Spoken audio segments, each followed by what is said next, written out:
Ethan, have you experienced labeling and stuff? Is that something that you've found you've had to navigate? And is there pros and cons from your perspective? Yeah, labeling is just part of any sort of interaction with social care, mental health, drug addiction. I think that's a big one for me. Addict, drug addict, how we frame that.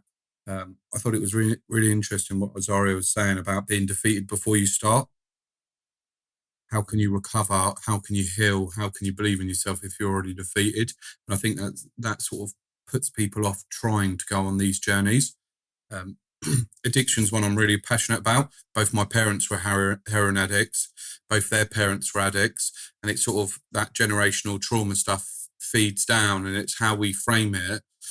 There's no safe way, and I've spoken about this before, there's no safe way for my mum to go to a social worker or to go to any worker and say, actually, I've had a relapse. I'm really struggling emotionally, because the second she mentions that she's drinking, using, taking drugs, automatically, bad mum, kids need removing again.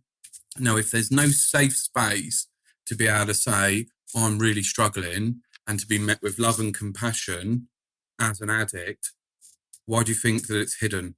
Why does it hide until it's so bad that you're in crisis point, and then there's all of a sudden an emergency? Whereas actually, if there was a safe way of saying, this is where I'm at 6 months ago, this crisis would have been averted. But it's the shame attached to drug using for me. I think being a parent, there's something unnatural. Like, for example, my daughter, I would give my life for my daughter in a moment. There's nothing I wouldn't do for her. But if you'd have asked me 5 or 10 years ago to stop taking drugs for her, I couldn't have done it. I could not have done it. And it's the same with my parents. In their way, they loved us, but they couldn't stop taking drugs for us. Now, that is a certain personal powerlessness that's not acknowledged. It's framed as a choice. You're choosing to use drugs. You're choosing to neglect your children. And actually, often, drug addiction is hiding pain. It's hiding pain. It's hiding unmanageability. So it's like how we frame a label is really important. I'm happy to say that I'm an addict now, and I don't feel any shame of that. It wasn't something that I chose. It was something that I become. It was the only thing I had to stop me being me. Does that mean that I've been a bad dad to my daughter? I don't believe so. She would tell you no. But other people would say, yes, you are. But a lot of the time it was using drugs to get out of bed, to go to work, to have social situations, to stop feeling fear all the time.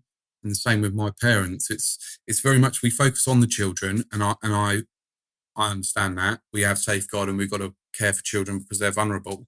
But for my parents, for example, and lots of parents, you remove the children because the parents are a problem, and then you don't help the parents. You don't help the parents, and it's the parents' behaviour or needs that have created the situation for the child to go into foster care. So when I inevitably grew up and went back to my parents, they weren't better, they were worse. They were still taking drugs, they were still lost. And it's really how we frame it. We can label people and go, that's bad, or we can label it and go, okay, so that's the label you've got. Why is this happening? No, you're not a bad person. Let's have a look at how to help you.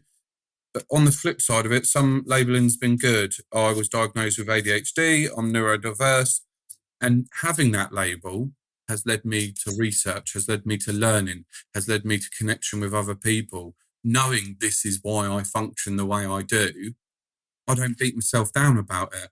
When I'm hectic or unorganised, or I couldn't keep like the time, if you offered me a million quid to be on time for a week, I would fail it. I wouldn't even start the challenge because I'd be like, I'm defeated before I've started. But it's that knowing who I am, understanding why I function the way I do can be really helpful. I suppose it's what's attached to the label, how we're framing the label. Are you an addict and you're a bad person, or are you an addict and you just need a bit of support, or you're unwell? Are you ADHD and you're never going to achieve anything, or actually you're ADHD, you've got these weaknesses, but look at the amazing things you can do. And it's all about what's attached to the label. And I suppose that comes from the individual and then the individuals that we're labeling, because you could write down on paper, Ethan's an addict, Ethan's ADHD. And depending on who reads that will depend how they're going to turn up to me on that day.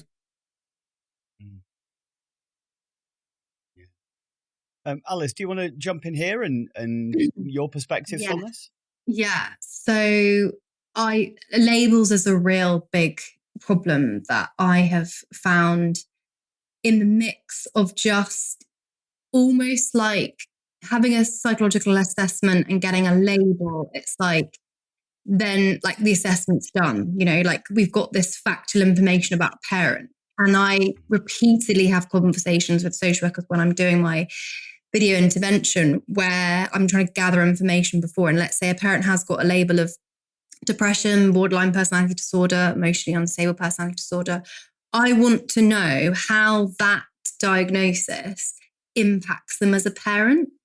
How does this child feel in relation to this diagnosis and this label? What manifests for them in their ability to be available, reliable, dependable? How is it impacting on how they greet their child in the morning and put them to bed at night? Like, just telling me that the parent has this diagnosis and that's somehow being like quite conclusive to a parenting assessment is just actually quite harmful, because there are lots of parents who might have diagnosis of depression, borderline personality disorder, and we're not involved with them because it actually isn't impacting on their parenting capacity. So again, it's like, it's not a linear line between a diagnosis of some of these things. I want you to tell me the intricate details of how this is impacting on that parent-child relationship. That's the most important bit, especially if we're talking about children's social care. So that's where I think it can be sort of harmful, but equally where it can be helpful. I started working with a mum a couple of months ago.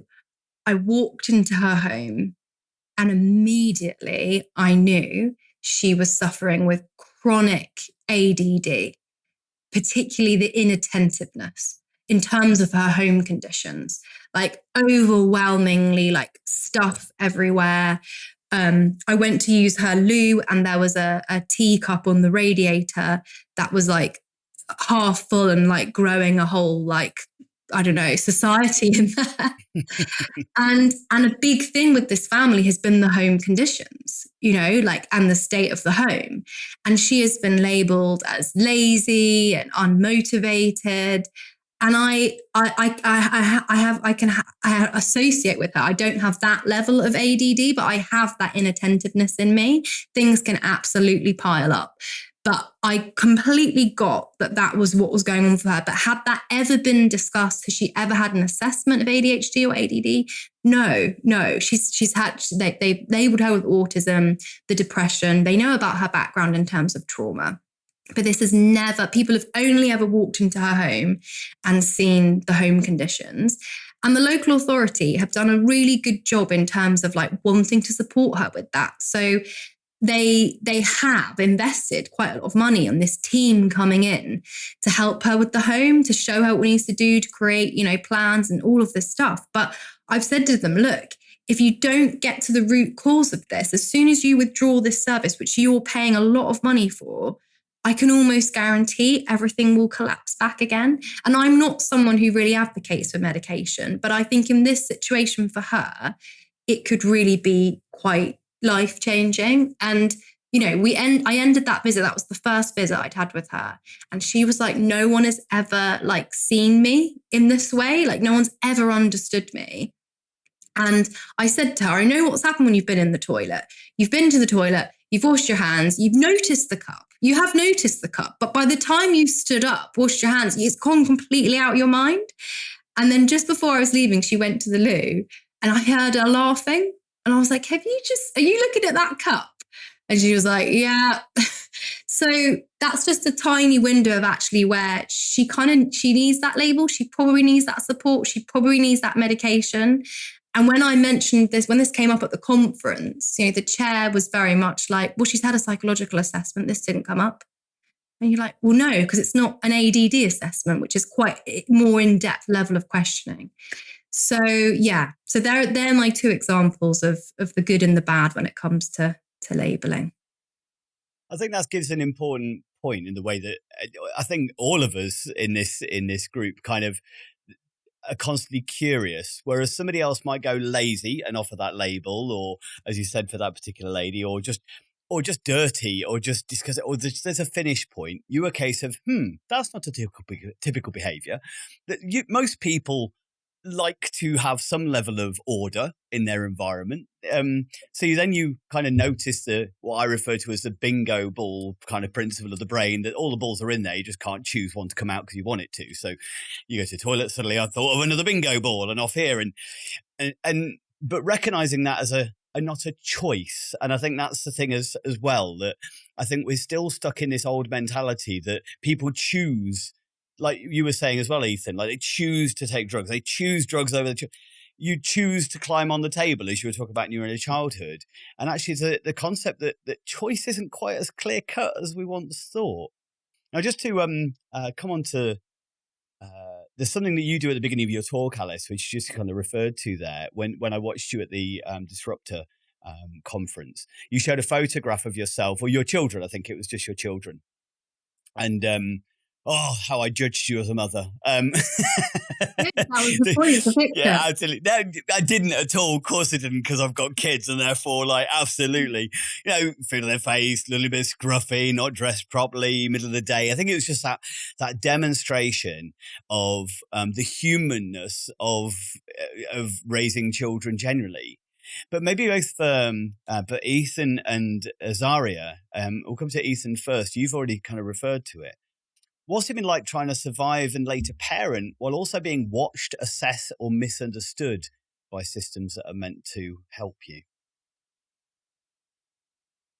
So being a parent's been the best thing to happen to me, other than church and my relationship with God. Esme has taught me so much. I had her really young. I was really young. I was 19. That's quite common with kids that come out of care. And I think what she done is she softened some of the anger, softened some of the pain, all the things I missed out on. I tried to give her, and I got it wrong so often. But I made a note earlier, and I sometimes say is that my pain becomes the shelter for others. What took a really painful journey for me to learn, Esme gets for free now. She gets for free, and I haven't had social services interaction in her life. They did come in to sort of talk to me when she was first on the way, but I'd moved away. I wasn't seeing any of my family. I'd completely separated my life. So we've sort of gone under the radar, and I was very good at hiding who I was and what was actually going on internally. And we talked a bit, I think Azariah talked earlier about the hidden self, and I think that's like a society thing. I couldn't tell anyone what was going on because I knew the consequences if I actually told. It's been difficult raising a child. It is difficult raising a child. We don't get an instruction manual, and I'm sure if you spoke to her, she'd say, "Oh, we used to do this or did that or did that." And I just tried to give her the things that I missed and I wanted. So I tell her that I love her. I tell her I'm proud of her. I read to her all of her childhood. I give her a voice. I had no voice as a child. Everything was controlled for me. Every decision was made for me. And I hated that. I hated that, whether it was picked up, dropped at a new foster placement, decisions being made, right, this is happening. I didn't want that for her. So I tried to give her a voice and listen to her opinion. She's not going to be a child forever. So I don't want to treat her like a child. I want to raise her to be a woman that can go out into the world and do something. That generational trauma, I'd really like to end with me. I'd like to end with me. She's talking about wanting to go to university, and she got her own stuff. Our genetics are a bit hectic, and we laugh about it because I say to her, "I'm so sorry. I'm so sorry for the DNA I've given you." But even the talk of potentially going to university, wanting to go to university, people from my family don't go to university in my side of the family. And she's talking about going to university, wanting to go to America, stuff that when I was her age, I was clinging on to my existence, clinging on to it. Every day was a fight to exist. And I just look at her and I feel really proud. Being her father is a real gift to me, but I got it wrong and I'll continue to get it wrong. A teenage daughter is really hard work. And it is. She probably won't listen to it at this anyway. So anything I send her, she's like, yeah, I'll listen, and then doesn't. So this can be buried in there. But yeah, I love her and I'm excited to see who she'll become. I think, go on. Sorry, I was going to say, you sort of said like you may have made mistakes. I think every parent does, but one thing that kind of shone through there that is maybe the narrative that you were most happy about was that the fact that you've given her a perspective of hope that maybe you didn't have when you were younger. That kind of that horizons of potential. So I think that's definitely something right if no matter what the mistakes are. So that was beautiful to hear. Thanks for sharing that, Ethan. Yeah, and I think it's just to add on to that, like my parents gave me what they understood. So they gave me a lot of bad lessons, but it's how they had coped, their coping strategies. My dad wasn't taking drugs with me as a teenager because he was trying to hurt me. It was because that's how he knew how to deal with his pain and trauma. And we do as parents we give them bad things as well as good things. And I'm just trying to reframe that and hope that one day she'll be off as an adult in her own life. And these things will be almost like family tales, like Nan and Grandad were in jail. Like the kids going, oh, of course, like it's a fairy tale. Whereas to me, it was normal. And even the fact that she has that sort of buffer is a personal achievement of mine, which I'm really proud of. Before I move on to, I'd love to hear your perspective as well, Azariah. Alice, did you want to add anything on that at all? Yeah, I think it's a really poignant point, isn't it, that Ethan says that intergenerational harm stops, at him. And how brilliant would it be if we could just make that a more common narrative, because he's living proof that it's possible. Obviously, there's a huge amount of work that's gone into that, and the help that he's had and the work that he's done and continues to do on himself. I mean, as Azariah said, it was 5 years, but she's still doing the work. It's still part of that. But we've got to make it possible for people. We've got to make it more possible for families to be able to do that. And we are falling short of that. And again, another really poignant point that Ethan's made, he went back to his parents. We've got 85,000 children in care. Are they in a better position than they would be if they remain with their parents? We don't have a crystal ball. We can't know. But that bond, that connection, is likely to be there for their lifetime. So again, we should have a responsibility for doing that work, for supporting those parents, because we know that connection will remain. And yeah, we are, we're falling short of that, but yet we know now more than ever what might actually help and work and be best placed. So yeah. Zari, do you want to? Obviously, I think you directly had experience in the system, being under maybe scrutiny, assessed and misunderstood. So what does it mean to you? It was really confusing for me. Most of what they said, I already knew about myself.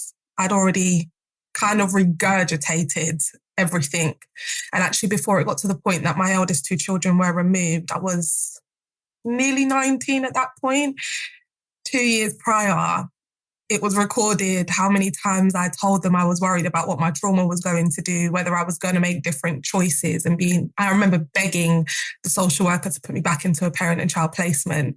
And so to see 2 years on that I'm leaving a domestically abusive relationship and going from somebody who was written as articulate and academic and so mature, and to see all of that and to have everyone view me that way and get to a point where I couldn't even care for myself.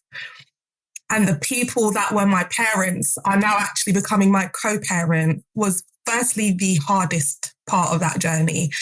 There was so much that I think there was no I told you that I could ever say to help them wrap their head around their own responsibility. And so by the time I'd gone through all of those assessments, and I'm heavily pregnant with my third in proceedings, and, you know, it was this constant cycle of, these are the problems, this is who she is, this is what is happening. And I knew it only after that care order was discharged over my third baby.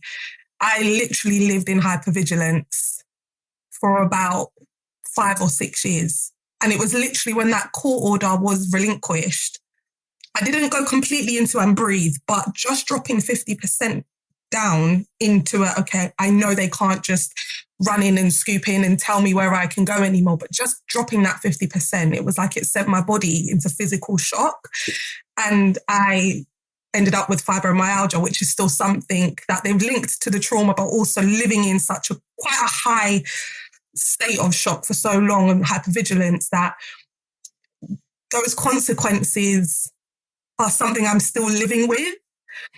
And in some ways, I'm glad it played out in terms of the longevity of their involvement the way it did, because there was a lot that needed to be undone. They needed to understand that as my corporate parent, you have to relearn some things. There were some responsibilities you have to own now.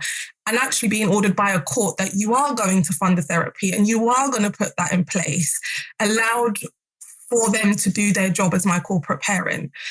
What I wish was, at the point that I begged and pleaded at 16 and said, put me back into a parent and child placement, that I had the social worker that I had when my children were being placed up for adoption, because she was the only one who said, you know what, we got it wrong.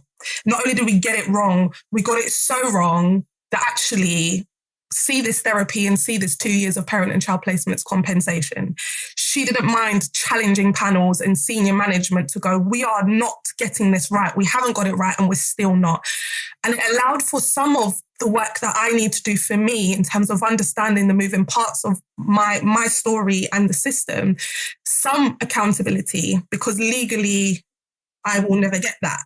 And then there is this whole public side of it that actually structures are so scared of accountability because of what it means, that actually owning something publicly like that isn't on the agenda for me. But actually, that is something that they've had to recognize for me was very public. And so having that one social worker and the therapists that I worked with actively creating space for them to go, we need to work on the relationships here first. This is technically your child, and now you've become a co-parent. You have to understand that even if this isn't your direct corporate child, we need to work on relationships. We need to break barriers. We need to remove your labels, and we need to start looking at how we can help her navigate with the understanding that this is not going to be a tick box exercise. This is a process, and she is going to wobble and she is going to fall, but we have to hold her. And I just want to see that model replicated more, because I think no matter what we do, the assessment periods, unless we can get a change in attitude entirely, is going to be traumatic. The state of how much surveillance is sometimes needed for parents to demonstrate a level of safety can be given, may or may not always be given. I can't speak for that. However, there's something that changes when you have people holding space, when you have people reading between the lines, and you have accountability that doesn't just look like an I'm sorry, I've let you down. It's, I now need to hold your hand through this. You've got to do the work. I'm sorry that you have to do this work, but we're here. We'll walk it with you, and we'll ride this out. And so I think knowing what I'm left with now, I think it was really important that there was a process that took place. I couldn't do that in 26 weeks, even if I wanted to. I couldn't have done it in 18 months. I needed 5 years. And so it's bittersweet to know that there was a consequence to that. But knowing that I have 2 children in my care that I am parenting and often drive me bonkers, I wouldn't have it any other way. I just hope that somehow with conversations like this, it won't take for the full extent of my consequences to be a common reality. Thank you. Thank you so much for sharing your story as well. Yeah, So, cool. Alice, from your work with families and child protection, what tends to help parents feel safe enough to engage, as I've kind of spoken about both there, and what shuts that down very quickly? Firstly, can I just pick up on to one point of Azariah's, because I just like feel so moved by what she's shared, and I just really hope, and I will make it my life's work, that we just shouldn't have this situation where parents are kind of got children in their care. They're currently caring for children in their care, and they've got children that were permanently removed from their care in actually a relatively short window. That is so unjust. And it's not my experience, and I feel so strongly about it. So for the parents that are living with now they're a good enough parent, and they've had the support, they've had the provision to do that, and that not be their story 5 years ago previously is just heartbreaking. And we've got that so wrong. And yeah, so I think that's something that we need to allow. And it comes down to time, and it comes down to the support, the service provision, the intervention, what we're offering. And yeah, so sorry, I know you've wanted me to move on to another question, but I was like, this is so significant. But I think Ethan mentioned it as well, wasn't it? It's like nobody gives you instructions, but actually there's such a narrative around. I remember my ex-partner, when we were fostering, speaking to a social worker, and we had, I think, 5 kids in placement at that particular point, and like one of the mums sort of said, "I don't know how you do it. I couldn't cope with one, and you're coping with how many you are." And my partner said wonderfully, she was just say wonderful with this sort of stuff. She's a social worker. Will you tell her? We have a gardener, we have a cleaner, we've got amazing family near us that offer us significant respite. We have so much support around us. So please tell her that. And the social worker went, "Oh, I'm not telling her that." So, well, why don't you tell her that? Goes, well, she needs to be able to cope. And no, exactly not. Exactly the fact that we've got all that around us, we can't take it for granted. But I think there is a narrative sometimes that I consider it one of the permissive lies, that parenting is just a natural thing and you know how to cope with it when it happens. And I think it's just nonsense. Most of our closest relatives, like to take baboons, for instance, first few infants tend to die. We're not allowed practice. We're meant to be good from the moment go. So I think, yeah, what you were saying there is huge. Did you want to add something on there? So to go back to your question, can you remind me again what it was? Of course, yeah. So from your work, what tends to help parents feel safe enough to engage, but also what shuts that down very quickly? I think, and obviously, sometimes I do talk about practice that maybe isn't the best, but I also do have regular interactions with social workers who are absolutely brilliant. And I think if I bring those to mind, what are they doing differently? I think from the offset, the way in which they are interacting with a parent comes from a place of wanting to understand them and communicating in a way where I'm demonstrating I want to understand you. I might even be able to communicate with you in a way where I find something about your story where there's some similarity in my life and you can see me as a human being rather than this professional authoritarian figure in your home. So I think that level of like compassion, kindness, I mean, some people would even use the word love. There are sort of some social work academics that talk about, is there a place for love in social work and how can we communicate that? And that's not telling a parent you love them, but there are ways of being loving that, ultimately we want to be modeling behavior that we have that expectation of towards them, towards their child. So there's nothing harmful in doing that. Even the sharing a piece of yourself, when I talk about that in training, some social workers, you can see them go, oh God, what about professional boundaries? And what about this? And what about that? And it's like, well, actually, you're not telling them where you live. You're not giving them the address. You're not telling them where your kids go to school. Do you know what I mean? There are just little bits of information that can help build that relationship. At the core, of all of it is building a relationship, isn't it? It's trying to build that relationship. And I always say, you know, if we aren't parent focused, we can't be child focused. You want to know what's going on in that child's life. You want to really understand what their life is like. You've got to understand that parent. You've got to start there. So I think, yeah, understanding, kindness, compassion, empathy, the way in which you are speaking to parents. So like, you know, in lots of the research that we've done around parent advocacy, lots of the parents that we've interviewed have spoken so much about that kind of professional speak, about jargon, terminology, and feeling really confused, but at no point feeling because they don't have that relationship, not feeling able to say they're even feeling confused. So everything just escalates by that point. So I think that, you know, sharing reports and reports and things like that, not last minute, and it all comes down to how rushed timescales and things are. But that's really hard. Like, I think don't write something in a report that you wouldn't say to that parent's face, and say it to their face first. Have that conversation. You know, I think, again, the best social workers I know, nothing's a surprise in those reports because they've had the conversation before they've even written it down. It just now is written down into an assessment. Like that, again, is what keeps that relationship. And also just giving parents some grace. That this is one of the most stressful things anyone could go through. So they're not going to be their best self. And holding space for that and not breaking off the relationship, not bringing judgment into play when that person is not being their best self, just giving them grace to be that and moving on, not holding grudges, not holding resentment, not making a judgment then on what needs to happen for this child based on what this parent's just said or done to you, you know, all of that kind of stuff. So that's our kind of best practice bits, I think. And then the things that are most damaging, I guess quite the opposite, you know, not being honest, not being open.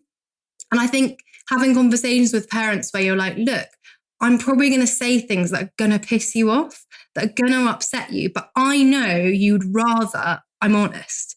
So I'm going to do that. I'm making my promise to you now about that.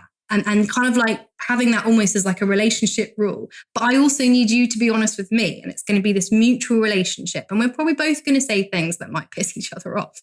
But this is part of the process that we're going through together. And it is collaborative.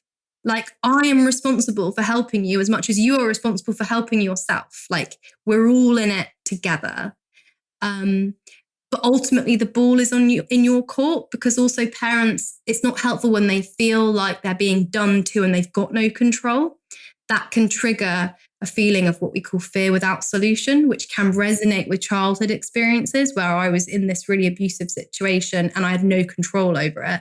Suddenly, I'm in this situation. I feel fear because I don't know what's happening.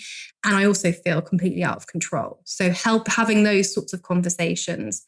So the opposite of that would be someone who is very authoritarian, who has no interest in building a relationship, who is judgmental. And that judgment comes across not only in what they're saying, but how they look. You know, like parents have said, you know, the way she looked at me, the way she looked at my home, the way she looked at my child, it's like almost this look of like disgust. And I genuinely believe this is what parents have experienced, because this is from my own research, you know, 6-7 years ago. And I've just done this research project now and they're saying the same thing. I mean, that is also quite sad, isn't it? From a space of 6-7 years, nothing's really changed in terms of what parents are receiving. So authoritarian, critical, dishonesty, judgment. Those are the things which are most harmful to the relationship that we're building with families, for sure. Definitely an underpinning current of unconditional positive regard being a big factor there. Acceptance of thoughts and feelings, even if not exactly accepting behaviour. Yes, yeah. I mean, that's a really good distinction, isn't it? Because it's like, I'm not saying that everything you're doing here is okay, but I'm saying that I can understand how you've got here. I can understand all of this stuff, perhaps better than they can themselves, but they need help to be able to make those links. So yeah, absolutely. Ethan or Azariah, did you have anything to add to the comments that Alice just mentioned there. Okay, I can't even. She wrapped it up in a nutshell. Every time Alice speaks about this, I'm like, this is what I'm saying too. Because it is, you're asking people to bare their souls to you in the hopes that there's going to be a solution. You cannot do that in meeting them 3 times and then going through the processes that the system have in place and expect honesty. A lot of these people, I mean, we're taught, just forget trauma. We were taught growing up, stranger danger. You don't tell certain people certain things. You keep certain things to yourself just as a basic societal norm. And then you've got someone call you or email you or knock on your door and say, we're concerned. Now we need to know the ins and outs of your world so that we can assess whether it's safe for your child. It's not normal. And it categorically cannot continue that way because you're not going to have parents be completely honest. Firstly, it may be because they don't understand actually the severity. Many of us who come from trauma, if you look at the cards that we were looking at the time that we made certain decisions, we didn't pick the worst ones. Are they still the best cards? Categorically not. But when you understand that viewpoint, then you realize, okay, a lot of the work that needs to take place now, and is normally the case, whether we're talking about neglect, trauma, domestic abuse, substance abuse, it is introducing of new experiences, new resources over a period of time that allows for that to now embed. Because as Alice had already said, it's not that we lose those parts of ourselves and they completely disappear and all of a sudden we've had like a brain transplant and now we're new people. No, we now have a different toolbox to operate from. We have different experiences and perspectives to operate from, meaning that even when we are faced with parts of ourselves as humans, as parents, as professionals, we're not just looking at the past selves, we're looking at everything we're building and constantly building on based on the people in our world. And I think there is this understanding that whether professionals like it or not, there is a parental influence there. And so one of the things I say about people who are having to break cycles with parenting is a reparenting experience is needed, not your bog standard parenting class. But some of those really subtle reparenting experiences start with those with more power, ensuring that they're integral in their approach, ensuring that they are as predictable as they can be. And actually, like toddlers, we're not always going to like what you say. We may not actually always agree. However, as parents, we will respect you more if we know how to take you. And I get actually for social workers, it's the hardest point because you're kind of being thrown into the lion's den here to give some of the probably the worst news you could give parents or to disclose things that are now part of the process. And that isn't an easy thing to do. But actually more parents are more likely to sit in that rut with you and actually hear you if you're willing to do that with them too, to sit in that rut with them and just be a bit receptive to who they are behind labels and behaviours and stories that are ugly. I find it, I don't know whether you want to add to that as well, Ethan, but there's one thing that I find. So one of the fundamental, I'm sure you've all heard of this principle before, which is connection before correction. And it's a principle that's most social workers are familiar with that concept when it comes to therapeutic parenting principles, for instance, as far as, and one of the things, obviously, I behavior management is my speciality and I work across sectorally. So, but I teach that universally. And exactly what you were saying there is you can't be telling the parents to do connection before correction or the foster parents to do connect. If you can't do that with the parents, that's all it is. It is right. Build trust first and then look to resolve correct. It shouldn't just be jumping into correction first. Absolutely. Ethan, did you want to add anything to that at all? Yeah, well, it's hard to add after that. That was pretty amazing. And what a beautiful conversation as a whole this has been. And it's really exciting and powerful as a looked after child to hear people speak in this way. And actually the approach moving forward, I'm really hopeful that real change is going to come about.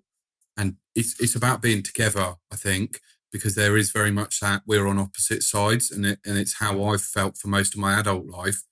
Social services are the bad guys and we're the victims. And actually it's not. We all want better outcomes, not only for children, but for families, parents, and that's been a topic today around the parents need the help as well. No point safeguarding the children if you're not safeguarding the parents, because often they're dealing with their own stuff. And Alice said about love. Should there be love? Of course there should be love. What is there in the world more powerful and meaningful in the human experience than love? We don't grow and change from judgment and shame and belittlement.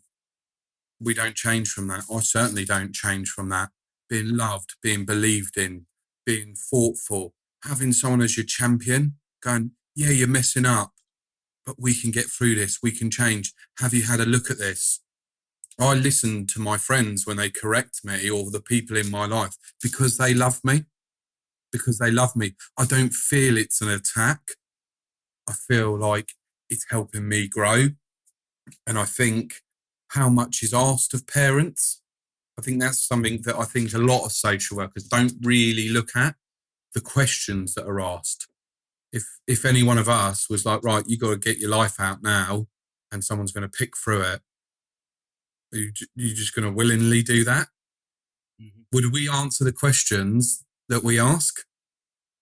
Would we feel comfortable, or would we get defensive when something is picked up or someone writes a report and then you read in a report, hang on a second, I thought we were working together, and I get to court and you've nailed me? That it's sort of that thing, isn't it? How much is asked of people? Why are we asking it? There is a power dynamic, of course there is. And some situations, some cases, absolutely the child should not be with a parent because the parent's a danger. Absolutely, there are cases. But I think predominantly it's just people lost their way. Love them back to life. That's what I like to. I was loved back to life by the most amazing people. Now we need to love each other. It is hand in hand we change social care.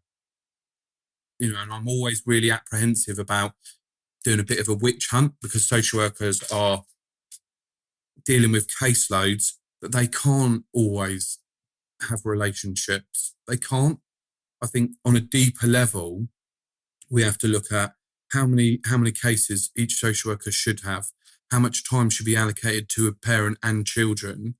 If they can't offer that, and all they've got to do is tick all the safeguarding, tick all those boxes, where's the relationship? And I understand it's funding and everyone's trying to save money, but these are children, these are people, these are lives.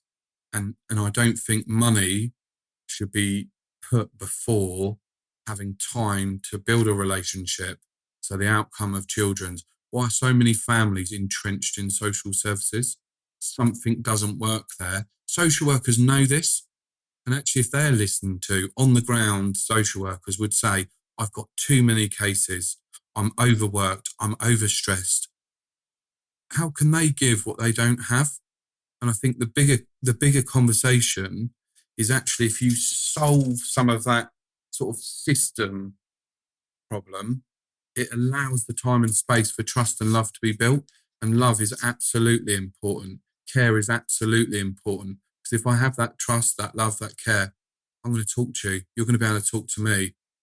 Like what Alice said, if I meet someone, a professional, and they say to me, look, I'm going to be honest with you, it might piss you off, but I'm going to be honest. Automatically, I'm going to respect that person because I know where I'm at.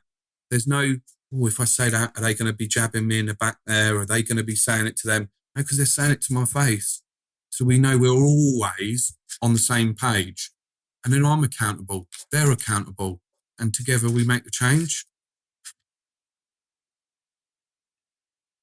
Thank you, Ethan. There's some really important bits in there. And I think one of the things I could generally carry this conversation on, but forevermore, I feel there's some such important bits. I just wanted to touch on a couple bits. One, what you were talking about there for social workers, you're 100% right. And, they are, we never want it to be a witch hunt. And there are so many social workers who desperately want to do it right. I remember a friend of mine who's actually a physiotherapist, so separate, but this lesson he passed on to me, I thought was absolutely brilliant, and so much more places should do it. And it was a conference with all the physiotherapists, and this particular person said, like, how are your caseloads? And they all went, stacked. We're done. We've too busy, we can't do any more. So, well, we've just got this one kid, cerebral palsy, and gave this kind of sub story. Can anybody fit him in? And everybody go, and how many of you would? And they were like, I would move it round, I would change it. I could probably give up a lunchtime and I'd fit this kid in somehow. And that's the problem. Because you care so much that you take on too much, which means then the powers that be, the purse strings go, see, they're coping. And that's where it goes wrong.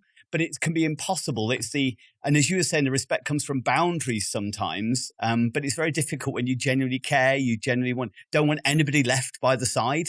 That then to actually take that stand and go, I can't do any more. For the system to change. And I don't know what the answer to that is 100%, because I don't want anybody to be left by the side either.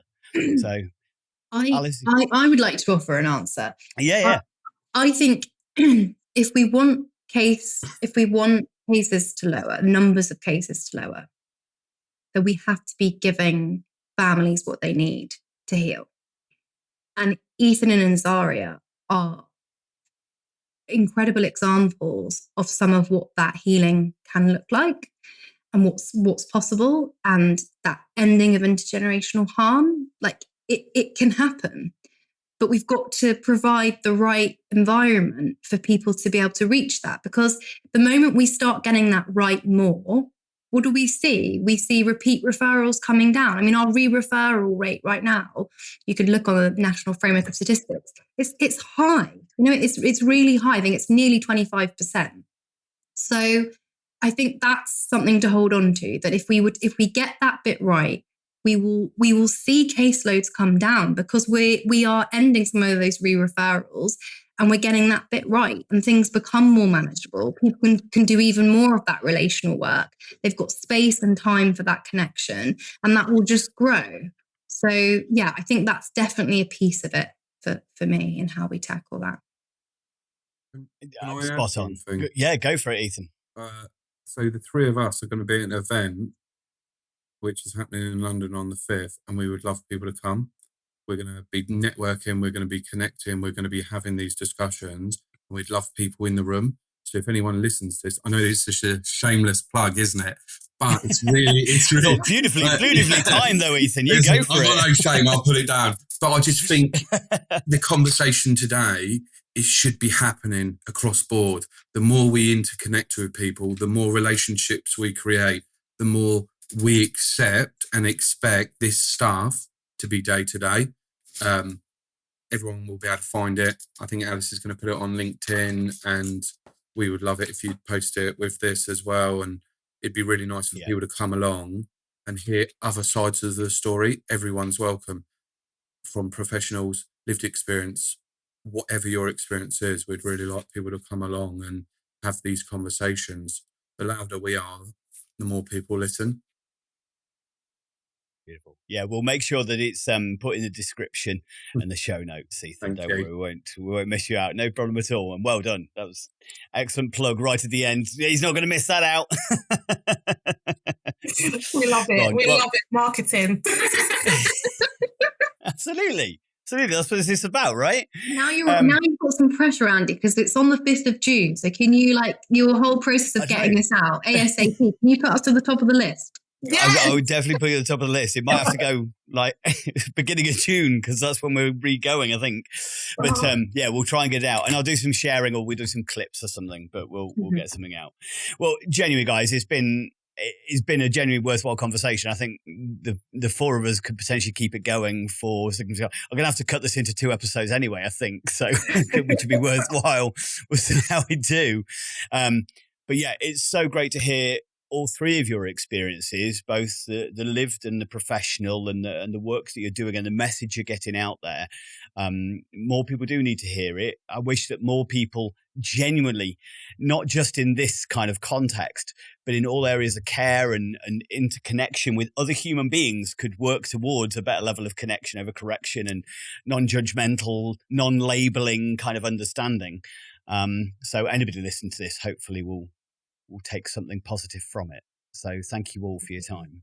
No, thank you. Thanks, Andy. So for anybody who's listened to this episode would like to attend on the 5th of June, make sure you attend that day or Ethan will come find you. So we'll make sure we please do reach out to those guys, but also all available on LinkedIn. So please check out in the show notes and the description so you can connect with them individually if you'd like to find out more about their stories or the work that they do. Otherwise, please like, comment and share. Thank you. Have you ever encountered an adult or child's behaviour that has felt difficult, overwhelming or challenging? Have you sometimes felt at a loss of what to do, or know that you didn't handle it quite right? People are complex and unpredictable, and their behaviour can be like the weather. We've all made the mistake of looking out the window and feeling safe to wear shorts, but 5 minutes later wishing for an umbrella. But what if, like a weatherman, you understood how humidity, temperature and pressure all come together to cause the weather, allowing you to better prepare, predict and respond and prevent ever having a picnic ruined by a thunderstorm ever again. My book, called Targeting the Positive with Behaviours that Challenge, helps you to become the weatherman of behaviour.